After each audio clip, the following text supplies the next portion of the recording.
Yo what's up guys, welcome back to another video. So आज की इस वाले वीडियो में मैं एक्सप्लेन करने वाला वन पीस का एपिसोड नंबर 468। चलो बिना कोई टाइम वेस्ट के वीडियो को स्टार्ट करते हैं। सो एपिसोड की शुरुआत में हम लोगों को देखने मिलता है लूफी ने बड़े से वो जायंट नेवी ऑफिसर को हरा दिया था और इसीलिए सभी लोग वहाँ उसे अप्रिशिएट कर रहे होते हैं। लेकिन इसी वजह से लूफी ने अपने ऊपर काफ़ी ज़्यादा नेवी वालों का अटेंशन ग्रैब कर लिया है। तभी देखने मिलता है नेवी वालों ने उन लोगों को चारों तरफ से घेर लिया होता है और सेनगोकू उन लोगों को ऑर्डर देता है उन्हें वहीं रोको, उन्हें और आगे नहीं बढ़ने देना।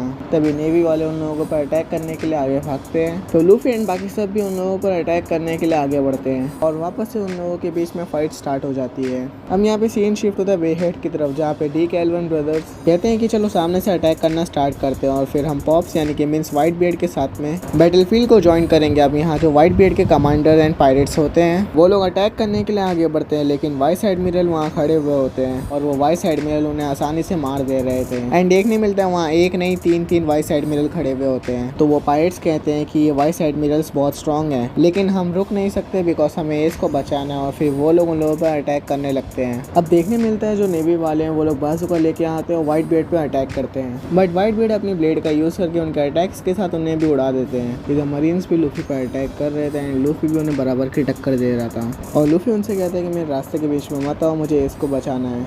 अब ये सब देखकर एस अपने मन में कह रहा होता है कि लूफी तुम यहाँ पर क्यों आए और भला बाकी तुम सब भी मुझे बचाने यहाँ क्यों आए। अब सभी लोगों को मेरे लिए अपनी लाइफ को रिस्क में डालने की जरूरत नहीं है। तभी व्हाइट बियर्ड के पायरेट्स में से एक कहता है कि हम व्हाइट बियर्ड के सेकंड डिवीजन के पायरेट्स हैं और हम अपने कमांडर एस को बचाएंगे। इधर एस अपने मन में कह रहा होता है कि ये सब मत करो, आखिर तुम सब मेरे जैसे इंसान के लिए ये सब क्यों कर रहे हो। तभी एस को याद आता है लूफी ने कहा था कि वो उसका भाई है और व्हाइट बियर्ड ने इसको अपना बेटा बनाया था। एस अपने मन में कहता है कि लूफी पॉप्स ये सब मत करो। देन एस उठता है। तभी गार्ड उससे पूछते हैं कि क्या बात है। एस कहता है कि मैं हर चीज़ को एक्सेप्ट करने के लिए रेडी हूँ, जो भी भला मेरे साथ होगा, और मैं किसी भी तरह की हेल्प भी एक्सेप्ट करूँगा जो मुझे ऑफर होगी, और जो मेरी पनिशमेंट होगी वो भी मैं एक्सेप्ट करता हूँ। और उसे अगर वो और स्ट्रगल करना पड़ेगा तो वो करेगा, वरना वो लोगों के लिए फेयर नहीं होगा। अब यहाँ पे सीन आता है नेवी वालों पर जो कि लूफी एंड बाकी पायरेट्स की तरफ कैनन से हमला कर रहे होते हैं। लूफी अपनी बॉडी को बलून जैसा बना लेता है एंड वो जो कैनन बॉल्स थी वो नेवी वालों पर ही वापस रिटर्न कर देता है और वो कैनन बॉल जाकर नेवी वालों पर ही फट जाती है।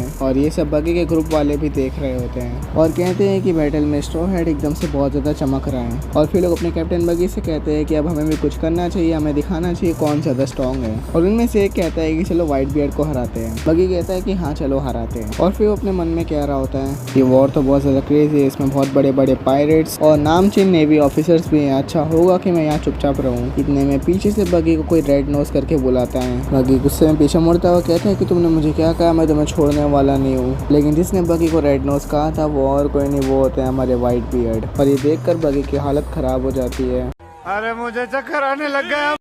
और व्हाइट बियर्ड कहते हैं कि मैं जानता हूँ तुम वही बच्चे हो ना जो रॉजर के अंडर काम करा करते थे, क्या बात है काफ़ी टाइम बाद तो तुम जिंदा हो। अब बगी अपने मन में सोच रहा होता है कि उसने व्हाइट बियर्ड को उल्टा जवाब दे दिया, अब तो वो गया। मिस्टर 3 भी कहता है कि अच्छा होगा अभी ये यहाँ से भाग जाए। तभी जो बगी के ग्रुप वाले होते हैं वो लोग कहते हैं कि वो व्हाइट बियर्ड हमारे कैप्टन से बात कर रहे हैं, ये कितना कूल है ना, हम जानते थे कि आप हमेशा से लिविंग लेजेंड रहे हो। बगी ये देखकर कहता है कि भला इन लोगों को किस बात के मजे आ रहे हैं। तभी व्हाइट बियर्ड उससे कहते हैं कि तुम्हारे साथ बहुत सारे प्रिजनर्स हैं, क्या तुम मुझे यहाँ चैलेंज करने आए हो। बगी तो नहीं, लेकिन उसके ग्रुप वाले बोल देते हैं कि हाँ वो आया है।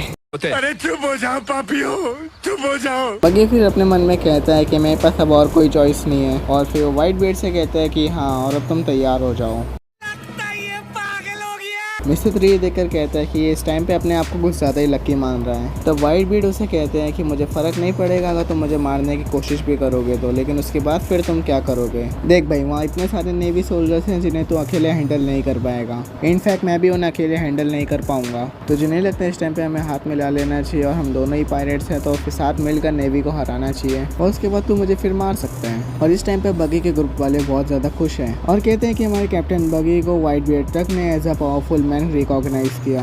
बट मिस्टर 3 समझ जाता है कि व्हाइट बियर्ड बगी को ट्रिक कर रहे हैं और मिस्टर 3 बगी से कहता भी क्या तुम्हें सच में लगता है कि तुम नेवी के खिलाफ जीत सकते हो। बगी कहता है कि हाँ अगर मैं ऑल आउट जाऊँ तो। मिस्टर 3 सुन के ही शौक हो जाता है। अब बगी कहता है कि उसे लगता है कि अब सिर्फ वो ही है जो कि सब कर सकता है और कहता है कि मैं अपने आप को किंग ऑफ द वर्ल्ड बनते हुए देख पा रहा हूँ। और कहता है कि ठीक है व्हाइट बियर्ड अगर तुम इतना इंसिस्ट कर रहे हो तो मैं तुम्हारे को ज्वाइन करता हूँ। मार्को ही देखकर कहता है कि भाई ये बंदे को ट्रिक करना कितना आसान है। तो व्हाइट बियर्ड कहते हैं कि जो जो वो रेड नोज के साथ में प्रिजनर्स हैं वो खामखा इस टाइम पे हमारे लिए सर दर्द बन जाता है अगर वो हमारे एनिमी बनते तो। अब यहाँ पे सीन शिफ्ट होता है बे हेड की तरफ, यहाँ पे navy and white beard pirates की फाइट चालू थी और देखने मिलता है वहाँ पे और भी ज्यादा व्हाइट बियर्ड पायरेट्स आ रहे थे। तभी वहाँ पर एक नेवी सोल्जर आकर वहाँ पे खड़े वाइस एडमिरल को रिपोर्ट देता है। वो बताता है कि जो पीछे पायरेट्स थे वो भी अब यहाँ पे आ रहे हैं। तभी वो एडमिरल अपने ट्रांसपोंडर स्नेल पर कहता है कि यूनिट को बे हेड की तरफ भेज दो और कहते हैं कि जैसे फ्लीट एडमिरल सेनगोकू ने इंस्ट्रक्ट किया था फॉर्मेशन को चेंज करो। तभी वहाँ पर जो नेवी ऑफिसर है वो कहता है कि सभी लोग धीरे धीरे पीछे होते जाओ। वो लोग अटैक करना भी बंद कर देते हैं। ये देखकर व्हाइट बियर्ड पायरेट्स कहते हैं कि वो लोग फायर भी नहीं कर रहे हैं एंड प्लस वो लोग पीछे होते जा रहे हैं। इतने में देखने मिलता है वहाँ पे काफी सारे मरीन्स के शिप आ रहे होते हैं। तभी व्हाइट बियर्ड उन लोग से पूछते हैं कि क्या वहाँ पे स्क्वाड है, तो पायरेट्स बताते हैं कि स्क्वाड तो वहाँ पे नहीं, वो शायद कहीं चला गया है। देन फिर white beard D Calvin brothers से बातचीत करते हैं। व्हाइट बियर्ड उन्हें कहते हैं कि मेरी लीड को फॉलो करो और सभी पायरेट्स की कमांड संभालो। तो वो लोग कहते हैं कि ठीक है, लेकिन आपका प्लान क्या है। व्हाइट बियर्ड कहते हैं कि जितने भी तुम्हारे अराउंड नेवी शिप्स हैं उन सभी को डुबा दो। तो वो लोग कहते हैं कि पॉप्स हमें लगता है कि हमें सामने से पहले अटैक करना चाहिए। तो व्हाइट बियर्ड कहते हैं कि मुझे इस सिचुएशन को लेके कुछ ठीक नहीं लग रहा है। तो वो लोग कहते हैं कि ठीक है, हम आपका प्लान सभी कैप्टन्स को बता देंगे। और फिर वो लोग व्हाइट बियर्ड का प्लान सभी कैप्टन्स को बता देते हैं। इतने में एक नेवी सोल्जर आकर सेनगोकू को बताता है कि न्यू वर्ल्ड में जितने भी पायरेट्स थे वो लोगों ने अपने मूव्स को चेंज कर लिया है। सेनगोकू कहता है कि हाँ, मुझे पता है कि वो लोग लेफ्ट एंड राइट में बढ़ गए हैं और वो लोग अब नेवी के शिप्स पर अटैक कर रहे हैं। तभी गार्ड कहते हैं कि व्हाइट बियर्ड जहाँ तक इस खेल को समझ गया है। तभी सेनगोकू कहता है कि मुझे समझ में आ जाना चाहिए था कि व्हाइट बियर्ड मेरी ये चीप ट्रिक्स में फंसने वाला नहीं है। एंड यहाँ पे सीन शिफ्ट होता है हमारे लूफी एंड उसके ग्रुप की तरफ और वो लोग अभी तक नेवी वालों से फाइट कर रहे होते हैं, बट नेवी वाले बहुत ज़्यादा ही होते हैं वहाँ पे और वो लोग वहाँ से आगे बढ़ ही नहीं पा रहे होते हैं। तभी लूफी इवानकॉफ से कहता है इवान-चान मुझे अपना एस तक का रास्ता क्लियर करना है और फिर लूफी जिम्बे को भी आवाज़ देता है। अब एस तक का रास्ता क्लियर करने के लिए तीनों भी खड़े हो जाते हैं। इवानकॉफ यूज़ करते हैं डेथ विंग,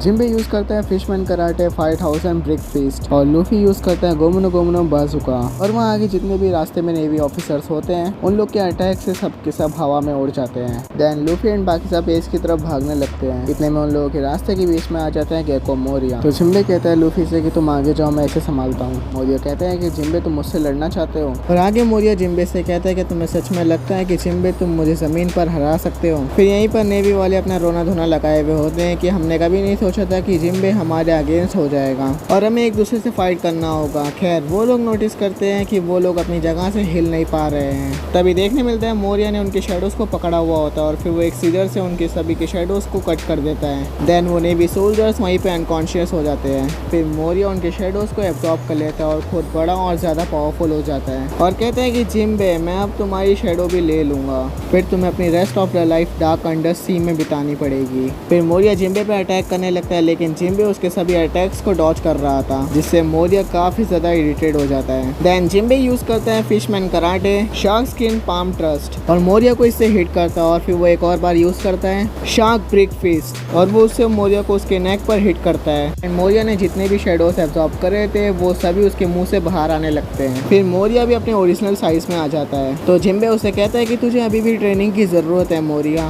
देन जिम्बे वहाँ से चला जाता है। अब यहाँ सीन आता है लूफी पर जो कि इसकी तरफ भाग के जा रहा था, बट उसके रास्ते में आ जाते हैं 3 नेवी ऑफिसर्स एंड वो उन्हें एक करके हरा देता है और उसी इस टाइम पे तशीगी एंड स्मोकर देख लेते हैं। देन स्मोकर सीधा अपने वेपन से लूफी पर अटैक कर देता है एंड वो वेपन ऑब्वियसली लूफी को हिट करता है बिकॉज वो वेपन सी प्रिज्म स्टोन का बना हुआ होता है। तभी लूफी यूज़ करता है अपना गियर 2 और वो स्मोकर पर अपना जेट गैटलिंग अटैक यूज़ करने लगता है। तभी स्मोकर यूज़ करता है वाइट लॉन्चर, वो उससे हवा में उड़ने लगता है। इतने में तशीगी लूफी पर अटैक करने आती है, बट लूफी उसके सामने से गायब हो जाता है और लूफी जंप करके पहुंच जाता है हवा में जहाँ पर स्मोकर होता है। वो उस पर वहाँ पे अटैक करने लगता है, बट स्मोकर को इस टाइम पे कोई भी डैमेज नहीं होता बिकॉज उसकी पूरी बॉडी स्मोक की होती है। एंड फिर स्मोकर तेजी से लूफी की तरफ आता है और वो अपने सी प्रिज्म स्टोन वाले वेपन से सीधा लूफी के गले पे मारता है और इस टाइम पे लूफी सी प्रिज्म स्टोन की वजह से कोई भी अपने पावर्स को यूज़ नहीं कर पा रहा था और स्मोकर सीधा उसे ज़मीन पर गिरा देता है। जितने भी वहाँ पर नेवी ऑफिसर्स होते हैं वो ये सब देखकर हैरान हो जाते हैं। इधर स्मोकर लूफी से कह रहा होता है कि मुझे समझ में आ गया कि भला ड्रैगन ने तुम्हें लॉकडाउन में क्यों बचाया था। भले उस टाइम पे ड्रैगन ने तुम्हें आके बचा लिया था, लेकिन इस बार मैं तुम्हें जाने नहीं दूंगा। इतने में स्मोकर के मुंह पे किसी की लात पड़ती है और वो होती है बोहान कॉक और ये चीज़ देखकर वहाँ सभी हैरान थे कि वो भला स्मोकर की बॉडी को कैसे किक कर पाई और पायरेट एम्प्रेस ने लूफी को बचाया। तभी स्मोकर बोहान कॉक से कहता है तुम भला ये क्या कर रही हो, क्या तुम तुम भी वॉरलॉर्ड्स में से रिजाइन करने वाली हो। वो हानकॉक उसे चुप रहने के लिए कहती है और कहती है कि उसकी हिम्मत कैसे हुई उसके बीलफ को हिट करके नीचे गिराने की, और कहती है कि वो उसे जिंदा नहीं छोड़ेगी, उसे आज से पहले इतना गुस्सा कभी नहीं आया है। अब स्मोकर यहाँ पे समझ जाता है कि बो हानकॉक ने उसे हिट करने के लिए अपना खूजा का आँख ही यूज कर रहा है। अब यहाँ पर लूफी उठता है, बो हानकॉक को उसे बचाने के लिए थैंक्स कहता है। देन बो हानकॉक यहाँ पे थोड़ा शर्माने लगती है। पहले अब यहाँ पे सीन आता है कुमा एंड इवानकॉफ के साइड। अब यहाँ पे जो कुमा है वो इवानकॉफ पे अटैक करे जा रहा होता है। इवानकॉफ कहते हैं ये मैं हूँ, क्या तुम मेरे चेहरे तक को भूल गए, और कहते हैं कि अगर तुम अब फाइट करना स्टॉप नहीं करोगे तो फिर मुझे पलटवार करना ही पड़ेगा।